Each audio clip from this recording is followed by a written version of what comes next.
আসলে বালাগঞ্জে তেমন কোনো পর্যটক কেন্দ্র নাই। জায়গাটা মোটামুটি সুন্দর আছে। এই জায়গাটা যদি আরেকটু বড় করা হইতো অথবা সুন্দর কোনো ফুল গাছ কিছু লাগানো হইতো তাহলে আরো মানুষ আসতো এখানে, দেখতে সুন্দর লাগতো, ভালো লাগতো অনেক।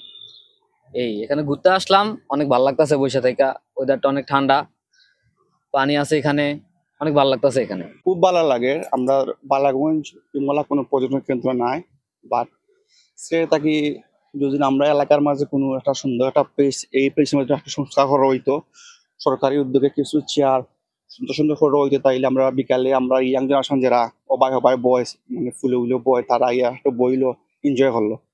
তো আমরা চাইলাম যে এখানটার একটু সুন্দর করে হোক, সংস্কার হোক, ওইলে আমরা লাগে ভালো হয় আর কি। আমার কাছে ভালো লাগে বিকাল একটু টাইম ওয়েস্ট করার লাগে। তারপরে এখান জায়গাটা এমন ঠিক আছে, সুন্দর আছে, কিন্তু আরো কিছু সংস্কার হইলে, বয়ার জায়গা হইলে আর পরিষ্কার হইলে আরো ভালো হয়। সবাই বইব সবই। ওর তো সাইডের মাঝে আর ইলা কোনো জায়গা নাই মানে বয়া লাগি বা সুন্দর একটা পরিবেশ নাই। তো এটা একটু সংস্কার কাজ করলে সরকারি ভাবে বা কোনো মাধ্যমে সবার লাগে ভালো হয়।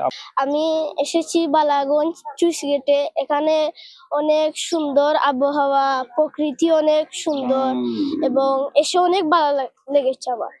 আশা করছি আরো দিনে আসবো, ঘুরবো। আসসালামু আলাইকুম।